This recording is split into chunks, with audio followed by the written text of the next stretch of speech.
Hello po mga kapraps, dito tayo ngayon sa bayan ng Pagsanhan, Laguna. Ito po ay sa Barangay Anibong mga kapraps. Ang property na i-offer ko sa inyo ay isang farmland na tabi ng kalsada. Itong direksyon na ito, papunta po yan sa town proper ng Pagsanhan.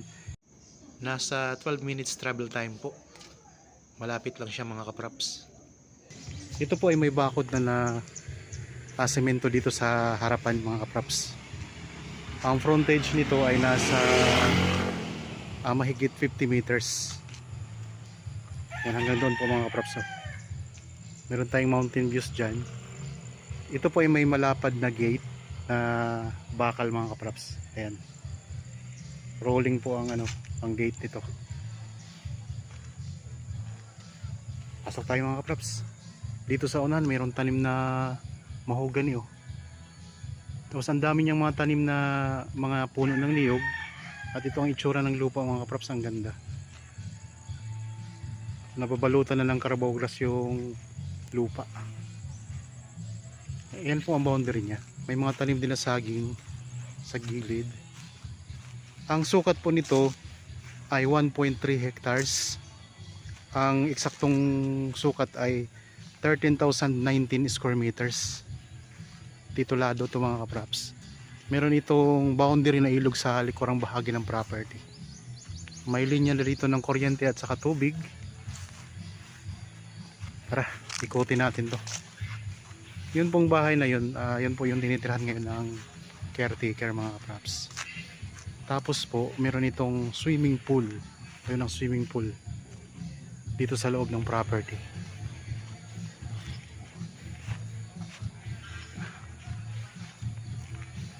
Malawak-lawak po ito. Meron din siyang mga kubo. Ayan.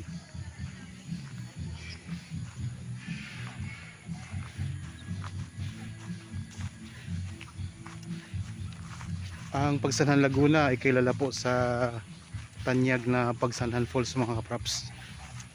Yung ito ay tourist spot.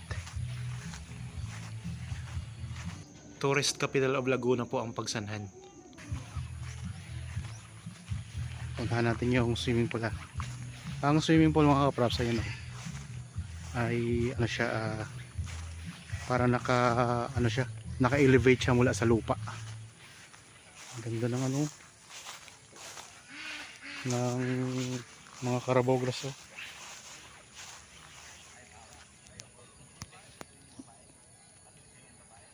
Ikot ko lang ang camera mga kapraps.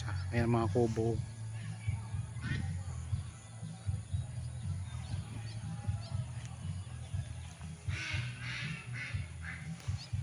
Gandang property na to. Ang presyo nito ay makikita nyo sa description box at sa title nitong video. Tapos ang iba pang mga detalye, ayan lang din po sa description box. Kung may mga tanong pa kayo, pwede nyo kaming kontakin, tawagan o kaya i-text o kaya i-chat. Mayroong mga puno ng kaimito, ayun mga puno ng kaimito. Tapos mayroong mangga. Ayan, may mga mangga mga kapraps oh. Marami siyang puno ng mangga na tanim. Ito ay maliliit pa pero namumunga na rin po yan. Meron ding mga puno ng suha doon sa gilid. Tapos ang boundary niya, ayan po yung mga bakod na yan na kahoy. Puntahan natin itong swimming pool mga kapraps. Yan, merong pathway dito punta sa pool. Meron din tong mga solar na mga kapraps, ayan, nakapalibot sa swimming pool.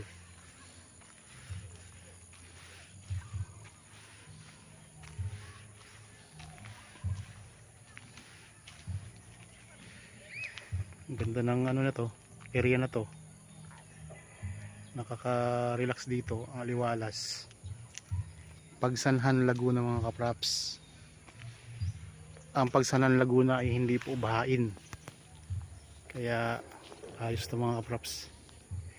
Wala kayong problema dito. Ayan ang swimming pool. Ang pool mga kapraps, meron na rin siyang nakapalibot na bakal.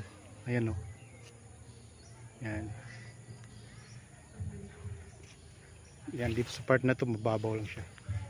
May water pump na rin mga kapraps oh. Pwede siyang i-develop pa para gawing resort mga kapraps. Tapos meron pa kayong mountain views dyan. Yan, ang ganda ng mga view.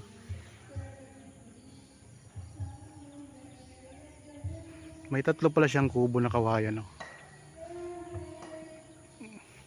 Tapos sa gilid ng kubo may mga tanim na suha. Ayan. Yan, tatlong kubo siya. Mayroon pa ditong alocaria na puno. Tapos ayan ang bundok, oh.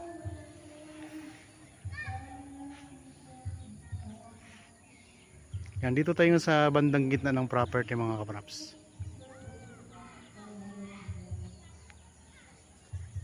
Yan, ikutin natin tong swimming pool ha, para na rin yun na rin maikot. Bali ako nga po pala mga kapraps, si Bads ang inyong laging kasama para sa virtual viewing. At minsan sa actual viewing kasama niyo rin po ako pag wala akong trabaho. Ikutin natin dito tayo sa gilid ng swimming pool. Ikutin lang natin. Ayan, naka-tiles na rin po ito.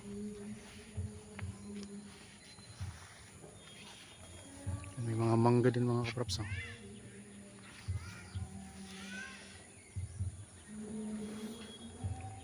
Dito sa area na to, ang ganda, oh. Ang ganda ng view dito. Ayan. Ganda mga kapraps ng view ng area na to. Tapos dito merong shower room, tapos may CR. At sakayan din po ang tangke ng tubig. Meron ding mga tanim na mangga sa gilid, oh. 1.3 hectares mga kapraps ang buong sukat nito. Tabing kalsada lang. Nasa 12 minutes travel time po ang distansya papunta sa town proper ng Pagsanhan. Ito po ay matatagpuan natin sa Barangay Anibong. Kung desidido po kayo o interested kayo sa property mga kapraps, kontakin nyo lang po kami sa mga contact details na nandyan po sa inyong mga screen. Viber, cellphone number, Facebook Messenger, WhatsApp. Ayan, tumawag lang po kayo sa amin dyan. Yan, ito yung sa may gilid ng swimming pool. May mga tanim na halaman, tapos may bayabas, may niyog. Ayan, ang bakod niya mga kapraps ay barbed wire, tapos may mga kahoy din po. Ang poste ng bakod ay sementado.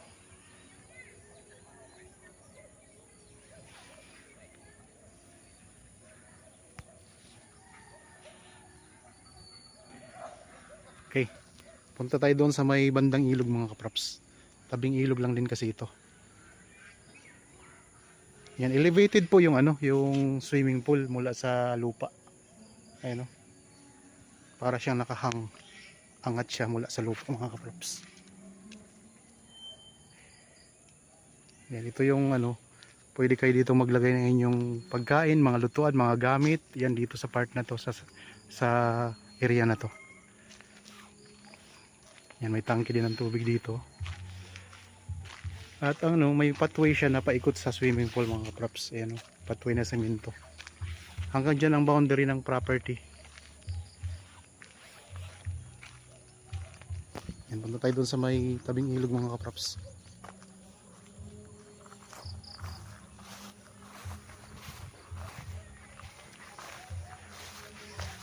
Yun yung gate ha. Yun ang gate mga kapraps. Yun ang gate, yung pinanggalingan natin kanina. Patag na patag ang lupa. Ang ganda. Talagang pantay na pantay. Tapos dito sa likod, dito may tanim na kaimito tayo at saka mga saging.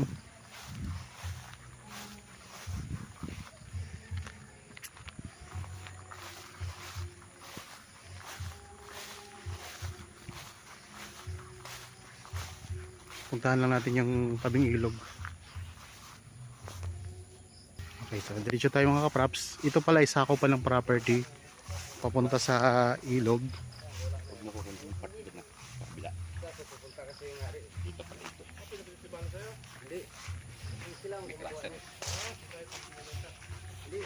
Yan, dito may mga tanim na lansones daming lansones, may rambutan din. May mga lansones doon. Tapos mga niyog, saging.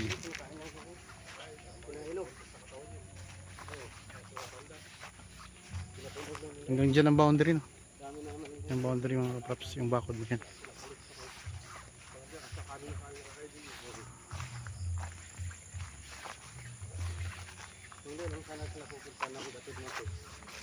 Hindi Kuya Bano.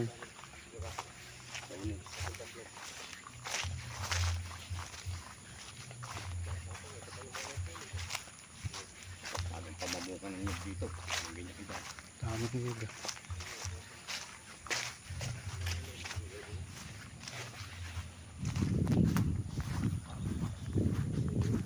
Dito sa likod ng bahagi mga kapraps ay ano din, nababalot na rin siya ng Carabao grass. Oh. Hindi. Buti walang nakadukot na saging. Walang ginala. Meron tayo ditong kapitbahay.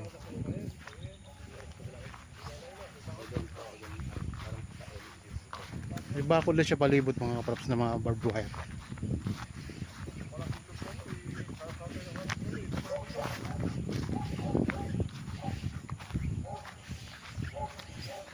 Mayroon pa siyang isment na medyo pa malawak pa papunta sa ilog. Ito yung pinaka boundary ng property. Ayan. Kasi ayan po ang ilog mga kapraps. Ayan ang ilog. Pwede tayo pumunta sa ilog. Papunta sa ilog. Ayan. So, pupunta tayo sa ilog mga kapraps. Ito yung pinakahangganan ng property. Binakuran mo lang to. Ah, hindi pa to ang hangganan. Ano? So, Sama pa yun.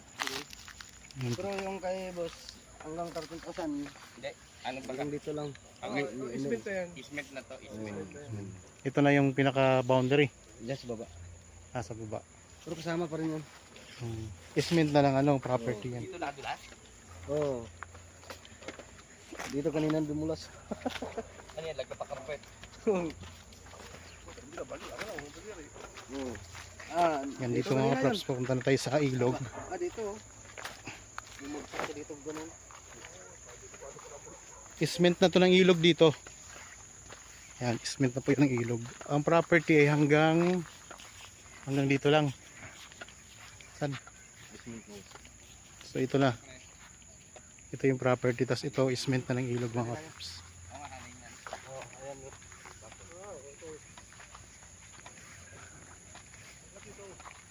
Ibig sabihin wala na nagmamay-ari po nito. Kasi isment na to ng ilog dito mga props. Hanggang dyan lang yung property natin. O yung tabing ilog na tapat ng property ninyo. So kayo na po ang ano yan. Ang pwedeng mag-develop yan. Ito ng ilog mga props. Oh.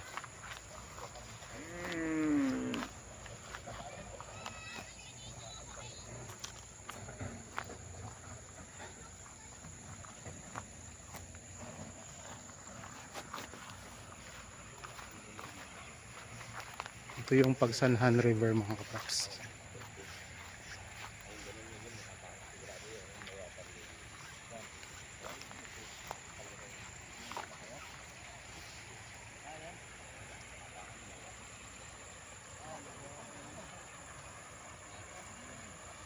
Ganda oh.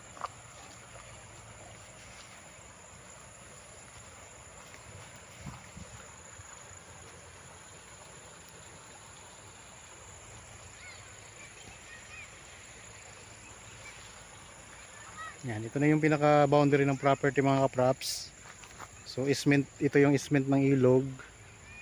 Tapos yan na po ang property dyan. Okay. Meron tayong mountain view pala doon, oh. Tanaw natin ang bundok Banahaw, Mount Banahaw.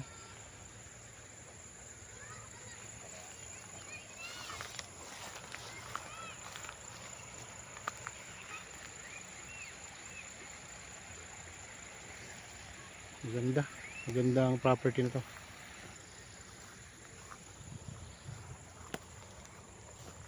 .3 hectares titled property. Meron kayong magagandang views sa pinakalikod. Dito tayo sa pinakalikod. May swimming pool pa ang property.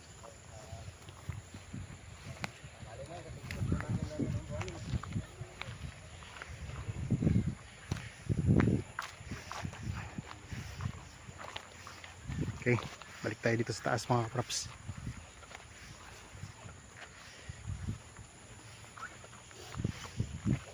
So elevated yung ano, yung lupa mula sa ilog. Kaya wala tayong baha dito. Yan. Mababa po yun na part, tapos pataas. Elevated. Tapos ito na yung property. Yan. Yung ating inikot kanina.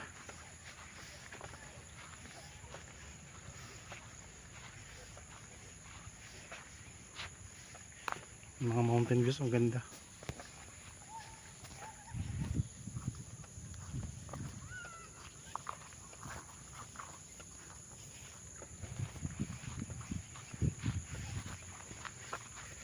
So ito yung matatagpuan natin mga kaprop sa Pagsanahan, Laguna.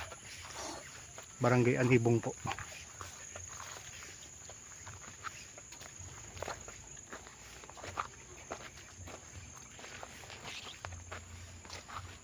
Dito na tayo ulit sa loob. Sa loob ng bakod.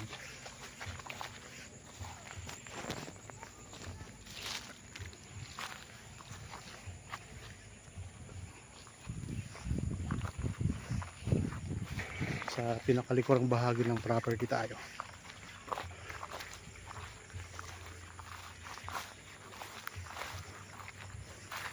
Okay mga kapraps, maraming salamat po sa inyong panonood. Para po sa mga bago pa lang dito sa aking channel at napadaan lang po dito sa aking channel, huwag niyo pong kalimutang mag-subscribe at pindutin na rin po ang notification bell para maging updated tayo sa mga bagong property na i-offer namin. Maraming salamat po. Lagi tayong mag-iingat at God bless po sa ating lahat mga kapraps.